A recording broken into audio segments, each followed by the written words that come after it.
है इनकी एजे में वो भी कमज़ोर देखने मिले। इनकी जो रेट ऑफ ग्रोथ है उस पर थोड़े क्वेश्चन ज़रूर है, खास करके फर्स्ट क्वार्टर FY26 के आंकड़े में जो है स्ट्रीट एक्सपेक्ट कर रहा है कमज़ोर नतीजे रहेंगे। HDFC बैंक यहाँ पे ग्रॉस एडवांसेस लगभग 6.7% का जो है यहाँ पे ओवरऑल ग्रोथ देखने मिला है। स्टेबल नंबर्स है, ऐसा कुछ खास नहीं है, but nevertheless inline set of numbers देखने मिले। लेकिन जिस बारे में हम बात कर रहे थे, जेन स्ट्रीट पे जो है सेबी का बड़ा हमला लगा और जो सेबी के नए चेयरपर्सन आए हैं उनका ये सबसे पहला जो है हिट आया है। और आप देखिए BSE, एंजल वन, CDSL, इन पे कैपिटल मार्केट थीम स्टॉक्स पे भी जो है भारी सेलिंग देखने मिल रही है। अब जेन स्ट्रीट पे जो है जिस तरह मार्केट में डीलिंग्स करने का जो है आप कह सकते हैं जो पाबंदी लगाई है और 4,840 करोड़ का एक बहुत बड़ा आंकड़ा जो इम्पाउंड किया गया, डिसगॉर्जमेंट फीस जिसे कहा जाता है। अब इसके आगे क्या होगा, क्या रणनीति होगी, कौन से ट्रिब्यूनल में बात जाएगी, उस पर भी बहुत जो है सवाल उठने वाले हैं और उसका सारा डिटेलिंग हम धीरे धीरे करके आपको बताएंगे भी। वही तेल गैस के शेयर्स की बात करें तो IGL, MGL, BPCL यहाँ पे अच्छी खरीदारी आ रही है। PNGRB की जो इंपॉर्टेंट न्यूज़ फ्लो है, जिस तरह जो रूल्स रेगुलेशंस बन रहे हैं वो इनको बेनिफिट करने वाले हैं। MGL ऑफ कोर्स टेक्निकल की बात करें तो टेक्निकल कॉल्स भी बहुत सारे हैं, खास करके ऑप्शन स्पेस में। और आखिर में बंधन बैंक पे भी नज़र डालेंगे, लगभग 16% का जो है उछाल यहाँ पे देखने मिला है। डिपॉजिट्स का जो है टोटल जो 16% का ग्रोथ आया है। अब स्टॉक पे देखें तो यहाँ पे हालांकि थोड़ी सी सेलिंग आई है। याद रखिए जो लोन बुक है वो कम हुआ है यहाँ पे, और MFI स्ट्रेस जो है ईस्टर्न इंडिया में जहाँ पे इनका ऑपरेशन है वो जो है अभी भी दिख रहा है। तो कमेंट्री भी वीक आ रही है बंधन बैंक की तरफ से, इसलिए स्टॉक में गिरावट आ रहा है। और शेयर के डाउनग्रेड की एक और स्टॉक की हम बात कर लेते हैं, आउट परफॉर्मेंस से अंडर परफॉर्मेंस किया गया है, वो है भारतीय हेक्साकॉम का शेयर। यहाँ पे भी जो है फॉरेन ब्रोकिंग हाउस की डाउनग्रेड आई है, तो इसलिए स्टॉक में जो है आपको सेलिंग प्रेशर देखने मिल रहा है। लेकिन ऑफकोर्स स्टॉक मूवमेंट्स तो हो ही रहे, लेकिन बाजार अभिषेक देखिए कंसोलिडेशन मोड में है। और ऑफ कोर्स बस आखिरी 90 मिनट बाकी है, फ्राइडे का आखिरी ट्रेडिंग सेशन है। मूड तो थोड़ा सा ऑफ कोर्स लगता है कि कुछ क्रिकेट में भी थोड़ा देख ले क्या हो रहा है और ऑफ कोर्स देखिए कि मूवीज़ भी बहुत आ रहे हैं। लेकिन अभी बाजार की अगर बात कर लेते हैं अभिषेक, तो यहाँ से क्या लगता है, वेट एंड वॉच ही रहेगा कि देखिए ये सैटरडे को बहुत बड़ा अनाउंसमेंट सब आएगा US से। शरद, बिल्कुल वेट एंड वॉच ही रहेगा। और देखिए अब अर्निंग सीजन पर ही पूरा फोकस होगा, ठीक है। और अब धीरे धीरे जो मूव आएगा ना उसी पर आएगा। अब बड़ा वेटेज होता है आईटी का, करीब करीब इंडेक्स में आप देखेंगे तो 12-13% के आसपास का अकेले आईटी का वेटेज है निफ्टी में। फाइनेंशियल का 36% का वेटेज है, लगभग 3 गुना। तो आईटी की शुरुआत हो जाएगी 10 तारीख से, देखते हैं क्या होता है। मतलब कुछ ज़्यादा बताने को भी नहीं है शरद, ऐसा लग रहा है कि मतलब बहुत ही लैक लस्टर, बहुत ही फीका बाजार है।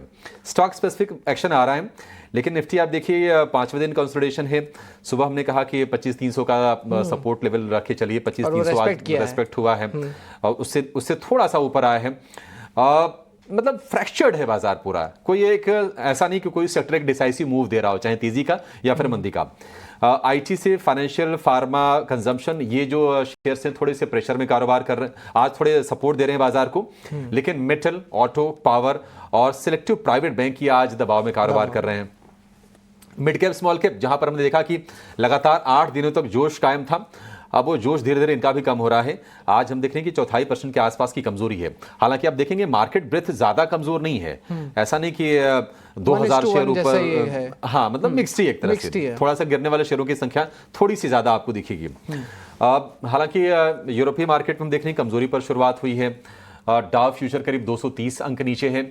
तो कहीं ना कहीं अच्छा, डोनाल्ड ट्रंप का एक बयान भी आया था कि 15 देशों के साथ हम जल्द ही ट्रेड डील वो साइन कर लेंगे। अब वो कौन से देश होंगे, क्या उसमें भारत है, अब देखते हैं, क्योंकि टॉप 10 ट्रेडिंग पार्टनर में भारत तो है ही उनके। लेकिन देखते हैं कि क्या निकल के आता है और किन मुद्दों पर सहमति बनती है अमेरिका और भारत के बीच में, उसी पर नजरें टिकी हुई हैं। तो यही लग रहा है कि जून तिमाही के नतीजों से पहले जो कंसोलिडेशन वाला जो फेज है बाजार का ना, वो जारी रह सकता है और बाजार में स्टॉक स्पेसिफिक रहने से ही कमाई के मौके बन रहे हैं। सपोर्ट लेवल वही है, 24,300 का है। रेजिस्टेंस की बात करें तो 25,500 से 25,600 ये रेजिस्टेंस की जोन है। इसके ऊपर निकले तो कोई आप बड़े मूव की उम्मीद कीजिए, 24,300 के नीचे जाए तो शायद बाजार गिरेगा, लेकिन लग रहा है नहीं रहा कि कोई बहुत बड़ी चाल आने वाली है। ट्रेंड रिवर्सल के भी संकेत नहीं है, ऐसा नहीं कि कोई बड़ी गिरावट आ गई हो, हमें कोई पैनिक सेलिंग बाजार में देखने को मिली है, वैसा है ही नहीं। बिल्कुल सीमित दायरे में बाजार कंसोलिडेट कर रहा है। और मान लीजिए कोई बड़ी गिरावट आती भी है तो अभी तक की स्ट्रेटजी यही है कि बाजार में आपके लिए गिरावट पर मौके बनेंगे, क्योंकि जो डेटा हमारे पास अभी तक का है वो अच्छे हैं, अपने मैक्रोज अच्छे हैं। एफआईज ने हाल फिलहाल थोड़ी सी सेलिंग की है, 4 दिन की back to back net sell के फिगर आए हैं, बट क्वांटम बहुत छोटा है, उससे आप कुछ भी निष्कर्ष नहीं निकाल सकते हैं। तो जहां पर मजबूत बिजनेस अपडेट आए वहां पर आपके लिए बाइंग के मौके बन जाएंगे। निफ्टी बैंक के लिए स्ट्रेटजी ये होगी कि देखिए 12 में से कल 9 शेयरों में बिकवाली का दौर रहा, और निफ्टी बैंक के लिए आज हम देखेंगे तो 56,500 सपोर्ट है, और रेजिस्टेंस वही है 57,000 का लेवल है, और 57,200 का एक और रेजिस्टेंस निफ्टी बैंक के लिए है। सलाह यहाँ पर भी वही है कि जो भी गिरावट आए आप खरीदारी करने के लिए इस्तेमाल कीजिए। इंडेक्स में ट्रेड करना देखिए थोड़ा मुश्किल है, मतलब बाजार में जब स्विंग आते हैं ना, ऊपर चलता रहे या फिर नीचे गिरे, तो फिर कोई ट्रेंड पकड़ के आप ट्रेड ले सकते हैं। अदरवाइज अभी क्या है ना, बहुत ही रेंज में है, नैरो रेंज में है, थोड़े बहुत स्पाइक आ रही है, कितना निफ्टी बैंक सुधर भी रहा है, कितना 100-150 अंकों के आसपास के मूव्स आ रहे हैं, तो बड़ा मुश्किल है ये। तो आप स्टॉक स्पेसिफिक रहें और थोड़ा सा वेट कर लें, कम से कम अगले हफ्ते का वेट कर लीजिए, तो यही बेहतर होगा आपके लिए। एक